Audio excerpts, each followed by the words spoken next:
So a little while ago, I made a review of Storm Hollow, which is a storyboard game that came out through Kickstarter, and I was sent a copy to look at. And I went through all of the components and the rules, and I was intrigued by it, but I was a little dubious about how it would work in play.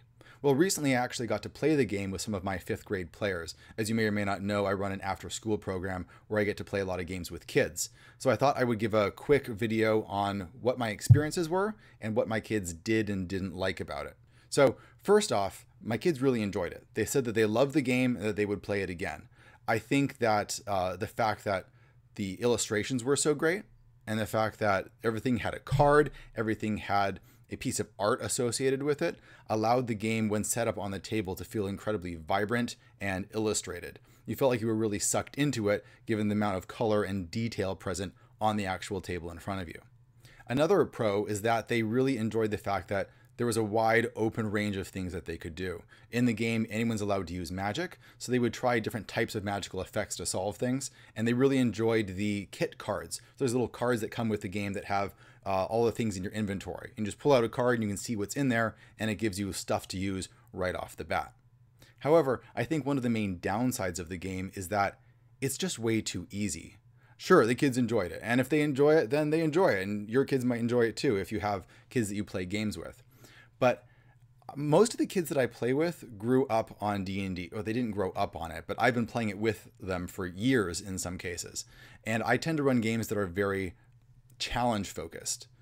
The kids have to think hard and work hard in order to succeed. And that is just not true in Storm Hollow.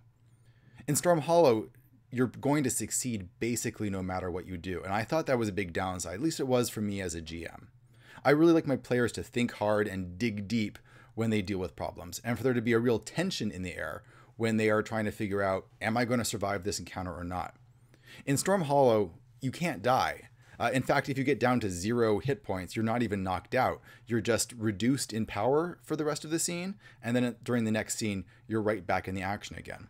In other words, I had a hard time finding real consequences to deal with while playing the game. Even if you get to the end of the mission, you deal with a big boss dude, and you lose, you still win, oddly enough. For example, in the mission that I played, you're fighting the Tyrannosaurus Plex, a huge laser beam shooting T-Rex monster eradicating a village full of gnomes. And if you do enough damage and you get enough successes during the boss battle, then it's defeated and you get some rewards and prizes and so on. If you don't get enough successes, then the monster is driven off anyway. The gnomes of the village aren't quite as happy about it, but it's basically the same result. I thought this was really odd, and I think it really drained a lot of the tension that could have been there if the consequences had been more real. A second big con that I noticed was that the game is really railroady, and I don't understand why. I don't understand what it adds. It's clear that the game is designed to make running role-playing games for kids easier. That was the intent, I think. But I'm not sure how the extremely strict and mechanized railroading actually helps that. When I was setting up the game, I spent a lot of the afternoon trying to reread the rules, trying to get everything into my head, because I felt it's more mechanically complex than it needs to be. In order to gamify everything, there are a lot of trackers that track how much advantage you have, how close the enemy is to succeeding, what the level of threat is, how much time has passed, what the doom level is, and all of these things kind of work together and interact with each other. And that's to make everything as mechanized as possible and as clear as possible so that you know when you've succeeded and when you haven't. But I don't understand why you need it. There's plenty of other role-playing games that are much, much simpler to run. And they're designed for adults, but they're easier. They're more straightforward and they're more intuitive. The fact that the game is set up as a series of encounters, just a literal series, one after the other, right? There are 7 adventures that you go through. They're very short encounters, really. And then there's a boss battle at the end. And you just do them in order and you get to the end. Really took away a lot of player freedom. The game encourages you to try different creative techniques and come up with interesting ideas of ways to solve problems. But the way that the book is written, none of that really matters.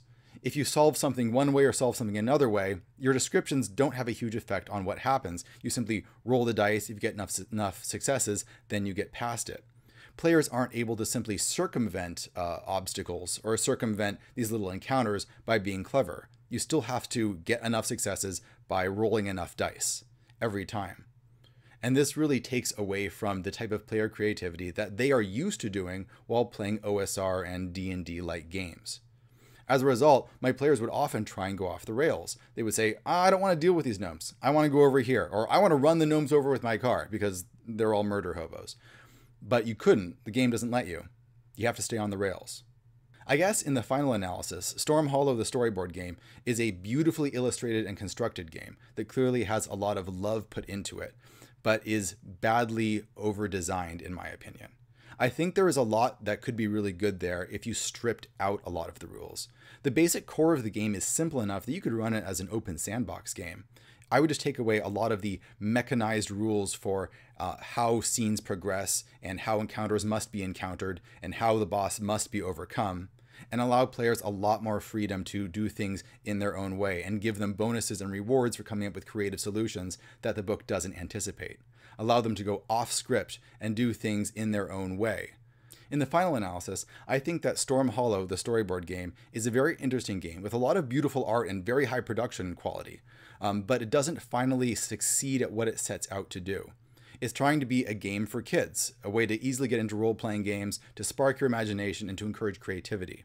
But frankly, I think a lot of OSR and D&D-like games are better at that because they allow for more creativity, since they are simply not railroaded. They allow everything to matter, all of the details of the world. There is no fluff. Whereas in Storm Hollow, I feel like a lot of the fluff really is fluff. It doesn't actually impact the mechanics of the game. You can't think, oh, I have this weird thing in my pocket. I'm going to do this thing that the game master didn't think of, and I'm going to avoid this whole encounter. You simply can't do that. That's not the way the game is structured. And the highly organized and over-designed aspects of the game really push up against the role-playing elements of it. And I don't think that's necessary. I don't think it had to be that way. If I was to do something with Storm Hollow, I think I would run the game as a more open sandbox game. The core rules are actually quite simple. It could easily be adapted to that. And all of the beautiful artwork on the cards for the monsters and locations and allies could be great for just illustrating the adventures that they go on. You could simply pull out the different NPCs as you needed them. You could shuffle the deck of monsters and simply pull out the monsters that they needed. I think it would be pretty straightforward to do, and it would add to a lot of immersion while keeping the level of player choice that I really like from these games, and which in my experience, kids really like too. As I said before, the kids really did enjoy this game. They had a great time, but my experience of playing it with them showed that much of their enjoyment came from wish fulfillment. They were able to do whatever they want, and nothing really mattered or had an impact. So they weren't able to lose, they weren't able to die, and the monster was defeated almost no matter what they do. And that's a really empowering feeling for a kid. I have a feeling, though, that it would get a bit old over time.